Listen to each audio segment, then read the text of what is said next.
And first, we're just going to go over some resources on the pantry really quickly, and then we'll be hearing from Emily at the Campus Kitchen at Gonzaga University and from Amanda at the Campus Kitchen at Marquette.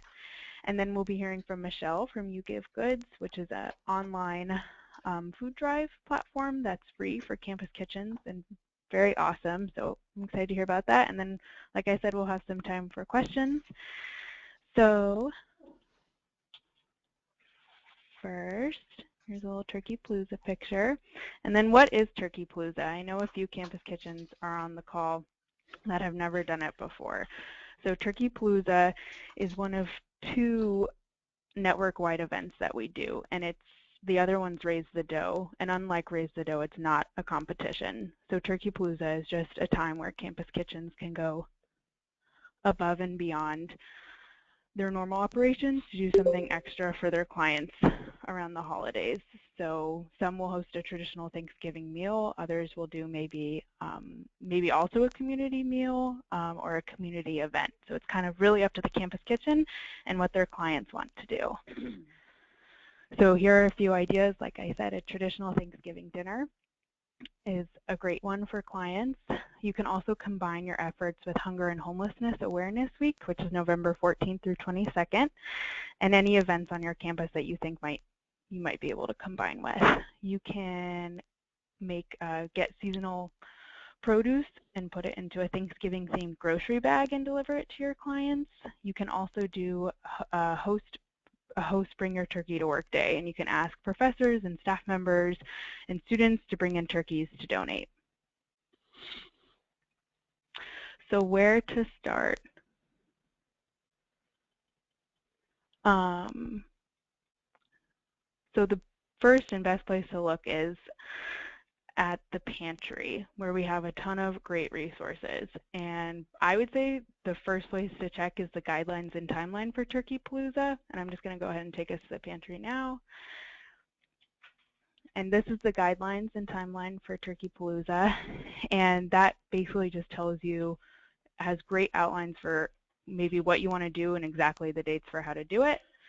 And as you can see, we have a ton of resources. We have recipes, we have the logo, we have a one-pager you can share, we have a webinar from 2013. I'll post this webinar up there in case you want to share with other members of your LT. We have a link to our Pinterest page, which has a ton of recipes and other great fun activities. So it's the pantry is an awesome place to kind of check out things to do. We also have mock press release and media advisory, which you can send out to local media to let them know about your event and kind of gets the word out. And yeah, so besides the pantry, other great places to start are talking to your clients and seeing what they want to do. Maybe check in with your PMs and share ideas that you might have and go over what they maybe recommend or what's been done in the past. And then also make sure to post on social media about the event, which we'll go ahead and go into. And posting on social media is a great way to market your event and to let your community know what you're doing, how they can get involved. This is just an example from last year. Here's another one from Gonzaga University. So you don't even have to create a graphic. It can just be a cute, fun picture, Thanksgiving themed or holiday themed, and kind of like give people an update, let them know what's going on and how they can get involved. And here's another one. This is like a little photo collage, just kind of sharing what's going on and how people can get involved and that kind of stuff. So it's definitely a great way to cue in your community. And so now we're going to hear from Emily. She's going to go ahead and go first and go over what she's doing this year for Turkeypalooza. So Emily, whenever you're ready, I'm just going to jump ahead to your Sure. So I think this is my 8th Turkeypalooza, and I have definitely over the years looked for ways to kind of streamline things. We do a full Thanksgiving meal, traditional meal, for all of our clients, and in addition to that, we partner with Spokane Neighborhood Action Programs as well as other nonprofits that have families that are living in transitional housing units that would have the ability to cook the meal, because so much of this holiday is the family time cooking the meals. So we provide them with a full Thanksgiving dinner, including a turkey, but not prepared. So we kind of do both. We do grocery bags and the meals. To get the food, this year it's looking a little bit different. Last year was the first year a student group did an event called Gonzaga Scares Hunger, which they had 400 students go out into the Spokane community and trick-or-treat for cans. And I can't remember exactly how much. I think it was over 2,000 pounds of food they collected last year. So this year we're really doing a media push to get Thanksgiving-themed items from that food drive. And then this also marks our 10-year anniversary here at Gonzaga. So we're doing a big event on campus the week of Hunger and Homelessness Week.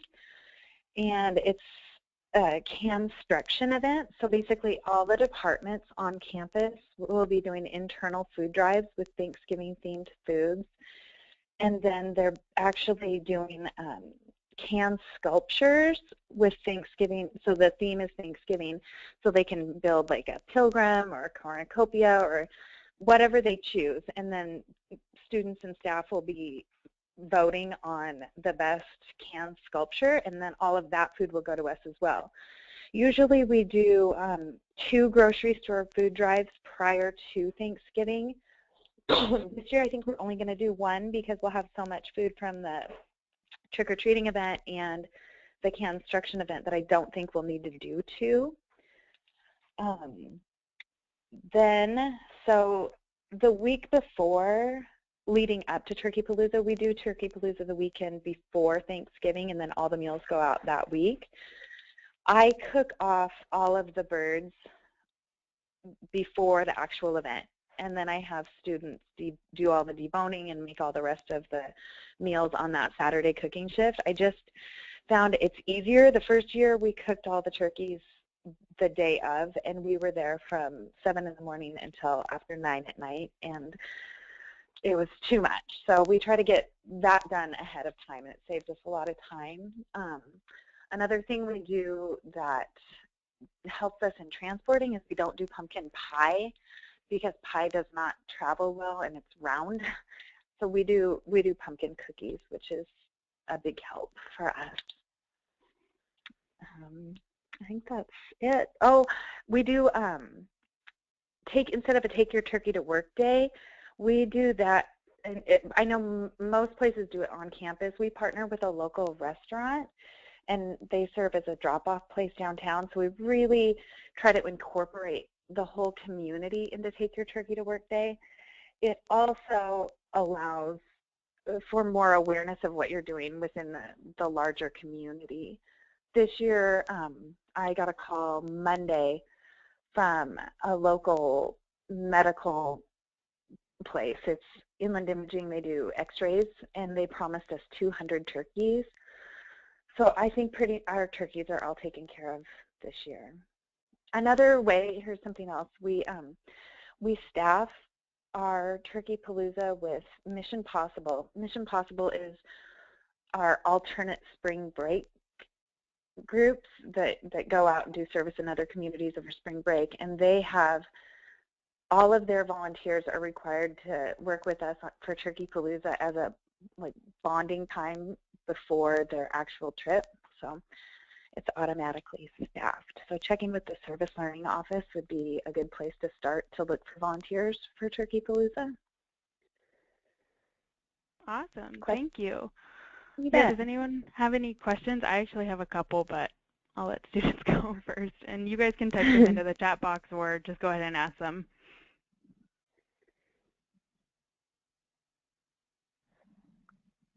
Well, I do have one question. So you mentioned, well, how do you kind of get the community involved in Turkeypalooza? Do you have any how do you spread the word about what you're doing, especially if you're doing so much? Do you have any recommendations or tips for that? Years ago, a friend of mine made, I think 300 posters for me, and I put them up all over downtown. and I partner with, like I said, that one restaurant, and they push it out via social media. I push it out via social media and have my friends do that as well. Great. That's awesome. Does anyone else have any questions?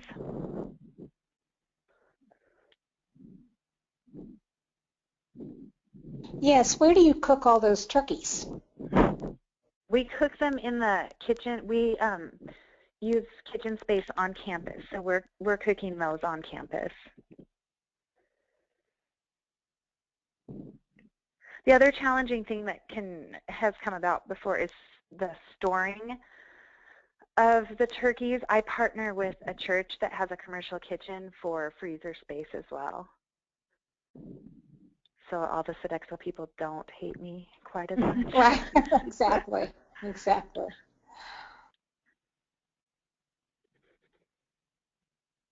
Great. And last year you did a grocery bag drive, right?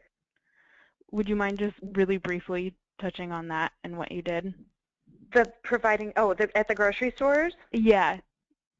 Yeah, we always do 2 grocery store food drives, and we have partnered, thankfully, with a local grocery store that is very kind to us, and they let us do usually Sunday, the 2 Sundays leading up to Turkeypalooza, and we have students go up, and they'll stand by the front door. We've got barrels, and as the people go into the grocery store, we hand them, it's just a little flyer. It says who we are, what we're doing, and then we also say what we're looking for, because, obviously getting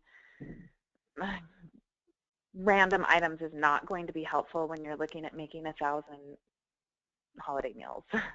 Right. Great, thanks. Does anyone else have any questions? Oh, let's see, we just got one.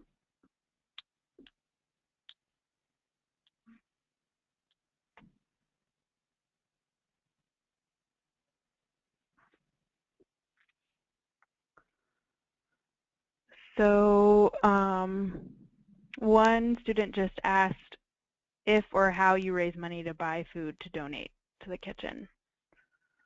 At those grocery store food drives, we usually do get some cash donations, and that is usually enough to take care of any incidentals that we'll need to buy. Okay, great. All right, any other questions? Emily has to hop off the call, so I just want to make sure if anyone has any, they get answered. Okay, well, thanks so much, Emily, for sharing. Thank you. It was really great to hear from you, and I'm excited to see what you guys end up doing. I am too. Thanks, you guys. Thanks. Bye. So now we're going to hear from Amanda at Marquette University. Are you there, Amanda? I am. Oh, they're my kids. Sorry, I really like seeing my kids. They're great. So do you want me to just start with the overview and kind of where we, things that we've put into our, kind of built into our Turkeypalooza? Does that sound? That's perfect. Okay, sounds great. Our Turkeypalooza planning starts usually the first week of December. Turkeypalooza is a year-round event for us, but you can start the planning process at any point. The things that we do, we do a fairly traditional Thanksgiving meal. Some of our guests receive grocery bags that are like semi-prepared because not everyone has the ability to cook. And some groups receive their meal entirely prepared and ready to go. It all depends on what is the need at the particular site that we're working with. I say a fairly traditional meal because we do, as Emily was saying, kind of strategically figure out which things like that she takes care of the turkeys earlier in the week, and then the students come in and prepare everything else on Sunday or on Saturday. We have a few shortcuts that we take. This will be my 6th Turkeypalooza, and this is the 6th year that we have not used regular whole turkeys. We use, because we have thankfully had access and easy access to and affordable access to like the pre-cooked, the whole turkey breast, like that's like from the deli counter, and so it's not a traditional turkey, but it helps with our setup because we don't have the best ovens in our kitchen. So that was a shortcut that we had to take in order to be able to provide safe food. And since we can't provide, or would have a very difficult time providing real turkey, we do provide real mashed potatoes, real stuffing, and we do a cheater pumpkin pie. It's a pudding pie that is graham cracker crust with a pudding, pumpkin and pudding recipe that can be found on the pantry. So ahead of time, like during the summer, we scope out our sources for turkey. We scope out the different things that we know we need, graham cracker crust, things like that. And usually we partner with our local food bank. And during the summer, when our dining donations are down, we are spending a lot more time at the food bank, so we're able to catch all of those little things as they are coming through. By July this year, we had all of our turkeys ready, or all of our turkeys sourced already, which was really lovely. We have a walk-in freezer. We have a standalone kitchen, so we have our own walk-in freezer, so we don't have to worry about Sodexo being upset with us taking up all of their space with our storage. A few things that we have done to help improve our Turkeypalooza.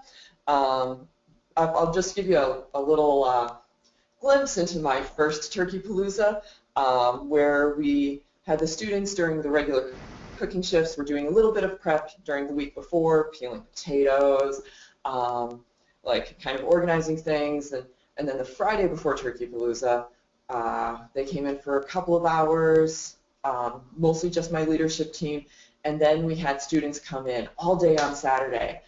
And at 4 o'clock on Saturday in the afternoon, as we're getting ready to clean up, we realized we'd forgotten to finish mixing the potatoes. Like, we had the potatoes cooked, but they were not mixed. And we were there until 7 p.m. And we were still cleaning up potatoes when we came in on Monday morning.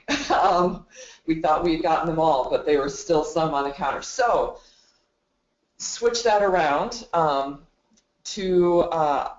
we cook our potatoes on the students during the week. They will scrub the potatoes, and on Friday when I come in, I just do a few staging things, getting containers where they need to be, the containers that we kind of keep an eye out at the food bank and collect all summer, and get the different stations like set up so that the next morning when the students come in, the mashed potatoes are the first thing that gets made every single year now. And last year, with the help of, we had an amazing connection with MU Athletics, and we had 50 student athletes come into our kitchen between 9 a.m. and noon, and we didn't need the third shift of students. So going from there's my golf kids, those are my golfers. So we had, we went from finishing at 7 p.m. to finishing at noon. So it was largely a matter of troubleshooting from the previous years, and also having having the student athletes in was amazing, because at one point I was standing on a chair with my paper and just directing students.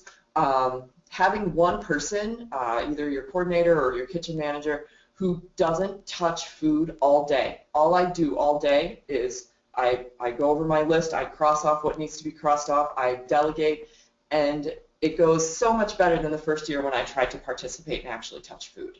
I don't even make lunch for our volunteers, because when we know that we're going to be going afternoon, We provide lunch for the leadership team who's going to be there all day, and I have one of them has always been in charge of lunch. So having someone who is kind of delegating the whole day and not touching food, not even having that person not even being in charge of taking temperatures. Like I have an LT member who is in charge of taking temperatures because every 5 minutes it seemed that I had volunteers coming back to me like needing a new task. So so that I could focus on that, I delegate pretty much everything off that day so that we can just focus in and get everything crossed off the list as quickly as possible.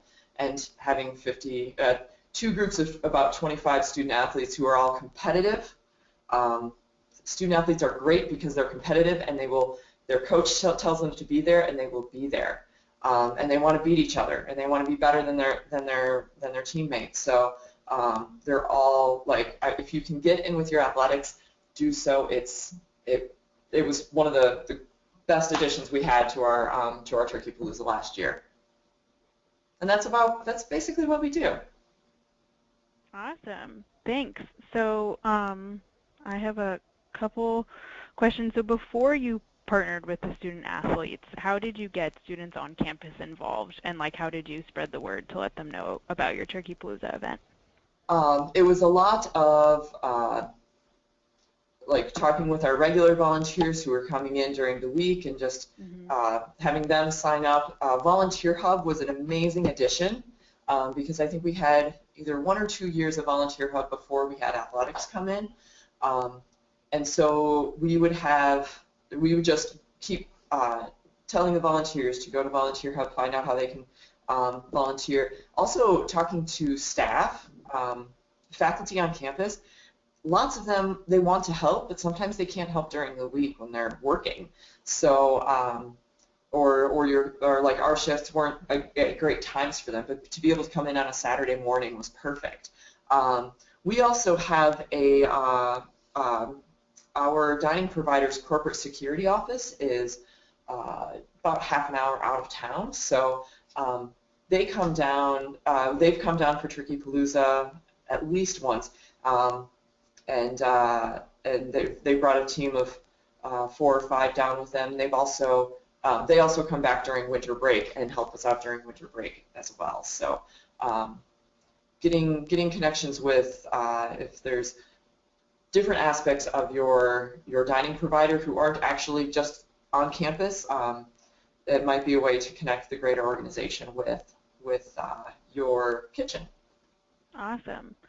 And then, so I know you said you start planning the first week in December, and that's awesome that you guys do that. But do you have any suggestions? Because a lot of campus kitchens might not have started planning yet. So do you have any suggestions or like tips for people who are maybe just beginning their planning process for their Turkeypalooza event? Yeah, find out what your people want. Because if your people want a Thanksgiving, like if they just want like a special meal, you can figure out a special meal super easy. One of the reasons why we were really hoping to find turkey early this year, and there is still turkey out there, was that earlier in the year our dining gave us a heads up that avian flu was coming through. So to be able to find turkey might be a little bit harder, just warning you. Those of you who are out there thinking of doing turkey, it's not impossible, but it's still totally doable. Getting your campus involved, because you can shoot an email out this week to a few departments and talk to them about, or to department heads and ask them if they want to participate in a Bring Your Turkey to Work Day. We have a department on campus that runs a food drive for us every year. So we just confirmed the needs list this week. So things are still in the process right now that you can definitely work on. And if you have a farmer's market near you, our first few years we had all of our potatoes were donated by a local farmer. So finding connections within your community, I know that we're up north in Wisconsin, and we still have a few markets that go through October. So so having and having our own walk-in cooler helps us be able to store something like potatoes, which I know that not everyone will have. But finding a connection maybe to a local food bank that would be able to get some product for cheap, or getting in with the with like a food drive at the grocery store like Emily does. There are still some stores still have openings, so it never hurts to ask. The worst that they can tell you is no, and then you can put it on your calendar for next year to ask them earlier. Great. Thank you so much. Does anyone have any questions for Amanda? There will probably be some time at the end too, and you can type them in the chat box.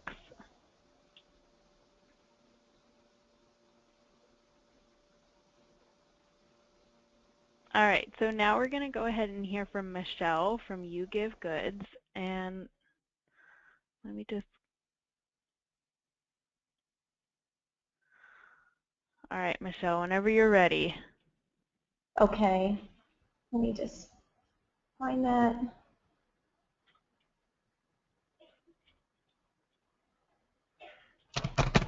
Let me go back to the top. Okay, can you hear me okay, Tyler? Yep. Okay, great. Hi guys, thanks again for letting me join your call today. I had the pleasure of being on your webinar for Turkeypalooza last year. And so for those of you who missed that call, I'm just going to give you a quick overview of the YouGiveGoods concept. And basically, in a nutshell, let me just hide this. What we do is we do online drives, online food drives, and that is meant to complement your existing food collections. So for many of you, it sounds like, and I'm glad I got to listen in to Emily and Amanda, it sounds like, you know, there's a lot of preparation that's put into making these meals for Turkeypalooza, a lot of time to get out there and fundraise and, you know, get donated foods and stand outside. So again, this is meant to complement that. So the first slide talks a little bit about how we make a difference. We've actually worked with Campus Kitchens for 3 years now. We've helped a lot of universities raise food for their Turkeypalooza events. And many college campuses are very involved on Make a Difference Day, and as you mentioned, Tyler, Hunger and Homelessness Awareness Week. Our mission is to provide an online charitable giving service with promoting and inspiring community involvement and social responsibility. So what is YouGiveGoods? What it is anyone, anywhere, whether you're from a business, a college, or organization, or a nonprofit, can run a food or supply drive to benefit a charity. How it works is you can first set up a custom drive page, and literally it takes 5 minutes. I can assist you if you're too busy. You choose the products that you need, and you customize your page with your own logos and images. We're going to show you that in just a second. Then you get to share it with everyone on campus, your students, staff, alumni, family, and friends. And we all know the importance of social media. So we provide on the website a great way to share the link via email sharing and just quickly putting it out on all your social media sites. And how it works is you send out that link, and then supporters will shop online and purchase the goods at an everyday retail price, and shipping is free. Immediately once a supporter has made a purchase, they get a tax-deductible receipt from YouGiveGoods for their tax purposes. And again, it's just a safe, effective way for you guys to raise goods without collecting money. Along those lines, I just wanted to mention, I know you do a lot of fundraising, so again, if you're collecting a lot of goods for Turkeypalooza, this is just an alternative way to raise specific goods. Let's say you have certain ingredients that you need to make and you weren't able to get that this year. Well, you can stick 5 to however many items that you need on your online cart and raise those, and at the end of the drive, we ship those directly to you. It's just another way of asking your supporters. They're going on and picking a tangible gift versus just giving straight money. As I mentioned, all the items are brand new, prepackaged, and shipped free of charge directly to you. At the end, you get to celebrate your success and spend more time on that activity or your event of packing those bags or getting those meals ready. On your drive page, you can also share your story. Benefits of working with us, it's very transparent. Whoever goes on the site and purchases, let's say, a bulk of cans of beans, they pay $9.99. That's a retail price. That's exactly what's being shipped. There's no money that's going towards our service. Everything is free. You get to engage more people. Let's say you can reach more people off campus. You have family members that live on the East Coast or the West Coast, and they want to help support your Turkeypalooza event. They can easily go on any time of the day, 24/7, purchase that food, and it will be delivered to you. And again, it's free of cost. It's efficient. It's letting students use their smartphones, their iPads, or wherever they are, they can make a purchase right online if they don't have time to go down to the store and purchase goods for you. Again, it's customizable. You can personalize your page, and it's measurable. The greatest thing about it is you can track throughout your drive. So far, you've raised 8 cans of tuna and vegetables and fruit, and at the end of the drive, we'll even provide you with the donor list, so you can also engage your donor base and help to build that and know who supported your drive. As I mentioned, it's 24/7. We have the social sharing buttons. And again, sometimes supporters enjoy that process of going on and picking the goods that they want to donate. They're just not donating money, straight $10 or $20. It's a greener, healthier way. I added this to the slides because I know that's very important to you guys. You grow a lot of your products, and it's a lot about not wasting food. So this is a great way to remain sustainable and healthier by allowing supporters to give exact items that you need. I know a lot of times you may get donations of food items that will just sit on your pantry shelves because you may not need it for an event. So this reduces the impact by giving you exactly what you need, limiting pollution from travel, and then also we offer fresh produce as well, frozen items, and again, you get those shipped directly to you. So here's an example of a drive started by University of Georgia. They had a goal of 1,000 items last year, and they raised 902 online. A lot of this was raised by family, friends, and alumni that were not on campus. Down below, you can see where you get to tell your story. It says, welcome to their 4th annual Turkeypalooza drive, and that's where you can write a whole paragraph, add a video in, talk about what you do on campus to get people excited about your drive. And this last page is the shopping cart. As you can see, there's actual pictures, and everything is in bulk. So, for example, if someone's purchasing $12.99 of potatoes, that gets you 3 5-pound bags of fresh potatoes. So that concludes what I was going to say. Lastly, I just wanted to say that we do work with college campuses nationwide, and Amanda had brought up that you really get your student athletes involved, and I want to just add to that. I work with colleges all over the country, and I find that student athletes are the best to help in volunteering with student organizations on campus because they're very competitive. So let's say you have an event. It can be any time throughout the year, or it could be Turkeypalooza. If you involve the sport teams on a challenge page, that's something that we offer. It's a fun, competitive time where they shoot it out to all their supporters, their family and friends, to help raise exactly what you need. So I'm definitely in agreement that student athletes or your SAC teams are beneficial to help you. And then lastly, I just wanted to mention again that sometimes when you get donated goods from people, they may be expired or damaged. That's time to have to sort through that, not use all those goods. So this is a great way to get specific items that you're lacking this year for your certain community project event. That's all I have, Tyler. Thank you so much. That was awesome. And if anyone has any questions, you can see Michelle's email address there. You can email her, or you can go ahead and email me if you're interested in using YouGiveGoods this year, or just you want to learn more too. So okay, so does anyone have any questions? Like I said, I have some questions. I know that we have a few other experienced campus kitchens on the call, but if any students or campus kitchens have questions that they want to ask, now is a great time, and you can just go ahead and ask them or type them in the chat box.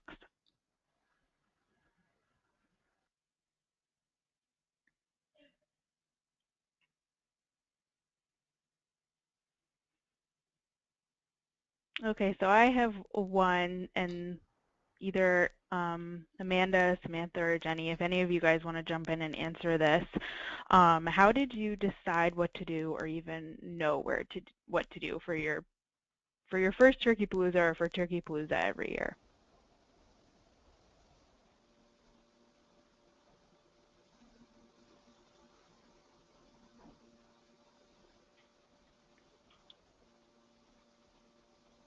This is Jenny. I can answer. Hey, this is Samantha from the Campus Kitchen at Northwestern. Oh, you go, Samantha. That's Okay, I'll go quick.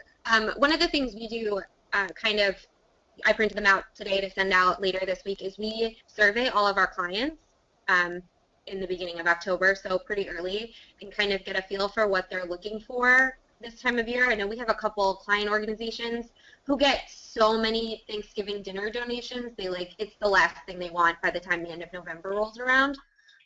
So they'll just get like a regular meal from us, or maybe something like a little bit special, but not a turkey. And then we also talk to all of our individual clients about whether or not they want a Thanksgiving meal prepared or a grocery bag. So really, like, asking everybody pretty early on is the easiest way to get a feel for that. Great. And Jenny, do you want to add? Sure. I guess I would just echo that. You know, they can get a lot of Thanksgiving food this time of year, so the best thing is to ask them. And the second thing I would say is, if your school doesn't have an established Turkeypalooza, like maybe it did and it's kind of faded away and you're starting up again, or you're a newer school and you haven't done it before, you know, start with something. Don't be overly ambitious. You know, it's great to want to deliver a really great thing, but you know, I know a cautionary tale of a school that promised every client a turkey, and then that was like 100 turkeys, and then it was, you know, the week of, and they had collected like 10, you know. So you just want to, you know, if you can't pull it off, don't, you know, get up the expectations. Maybe do like a pie baking shift and start with that, and deliver pies to all your clients or something, or just focus on one of your client agencies rather than, you know, going for the brass ring on that first one. That's what I would say. Great. That's really helpful. And again, this is for anyone. Do you guys have any like best practices or tips, like kind of like the most important things that campus kitchens need to know before they do their Turkeypalooza?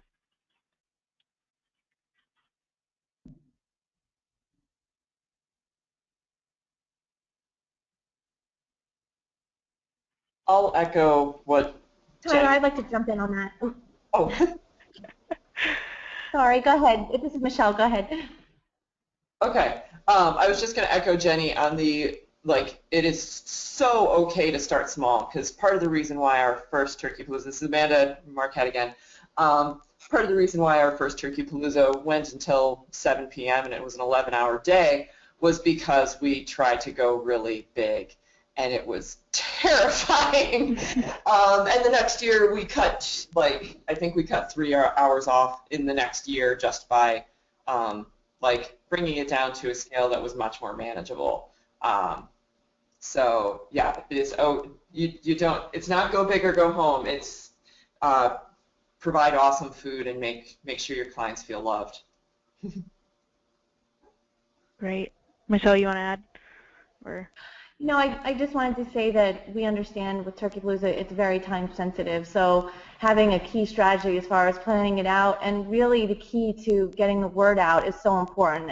As you know, a few of your speakers said, social media is key. Having that Facebook page, or you know, like our site provides links to Twitter and LinkedIn and Facebook, any way to reach to get more people involved, and also local businesses. I'm sure you guys get a lot of donations from your local businesses. By putting it out there, they're definitely checking the campus's social media pages. So it's important to reach as many people as you can early on.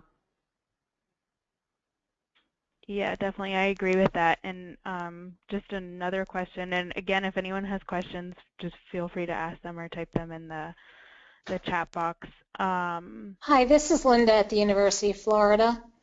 We had a community dinner last year, and it wasn't a Thanksgiving dinner. It was just kind of a nice dinner at a community center.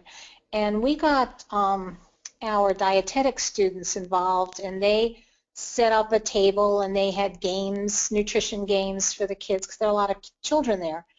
And so they engaged the children, and they were more interested in playing the games than eating the food, I think.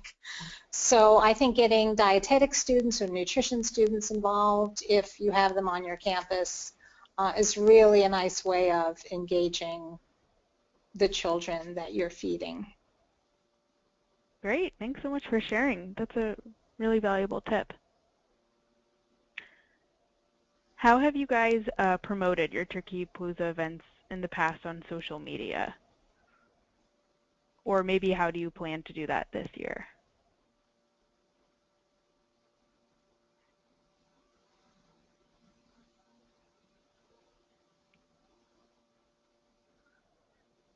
This is Samantha Well, we're again. pretty traditional. We have a Facebook page.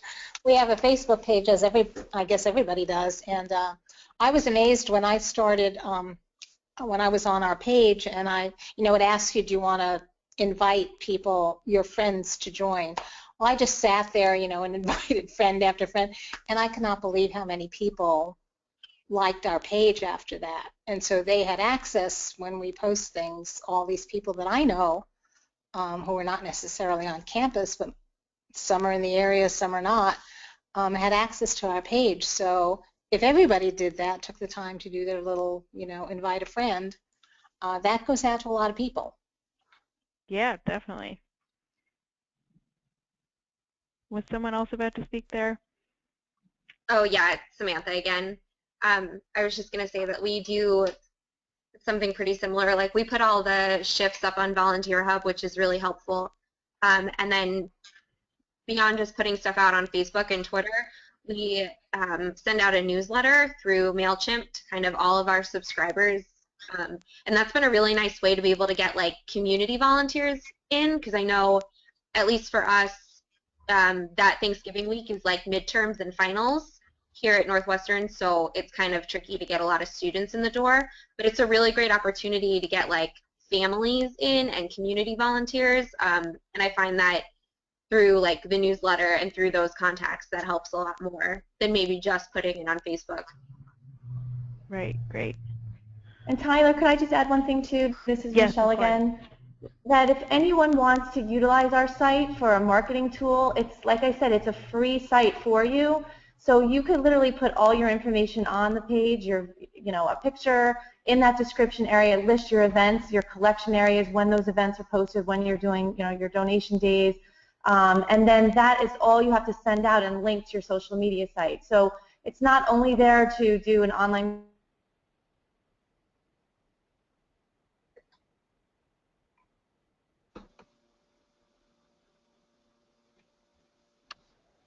Great. Any other questions?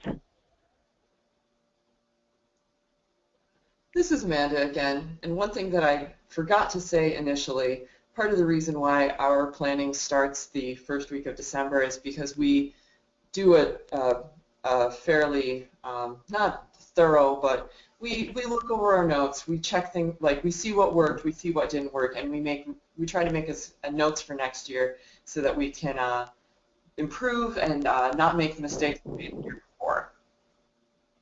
Great. And that's great for especially if you don't have the same leadership next year, so that the next person coming in doesn't have to start from scratch and they're not trying to reinvent the wheel. Mm-hmm. That's great. Thanks. Hi.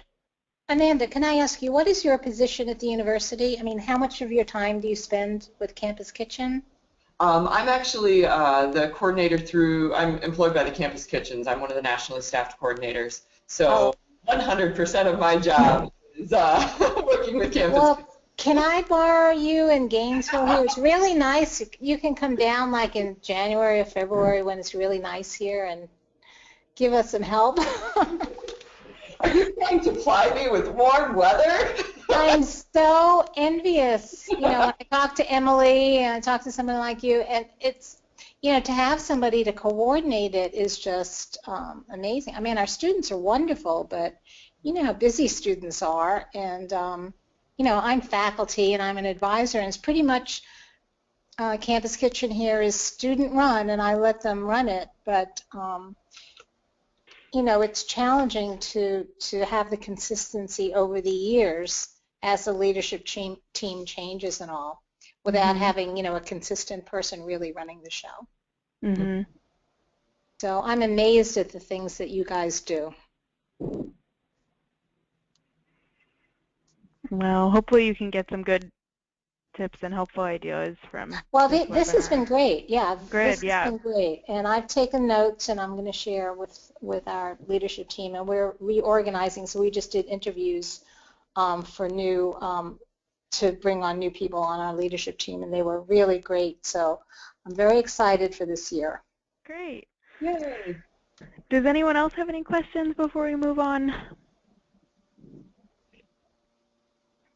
Okay, just a couple more things. So You're going to want to report your Turkeypalooza numbers in Apricot. So when you go to do your regular November monthly reporting, a Turkeypalooza tab will automatically pop up.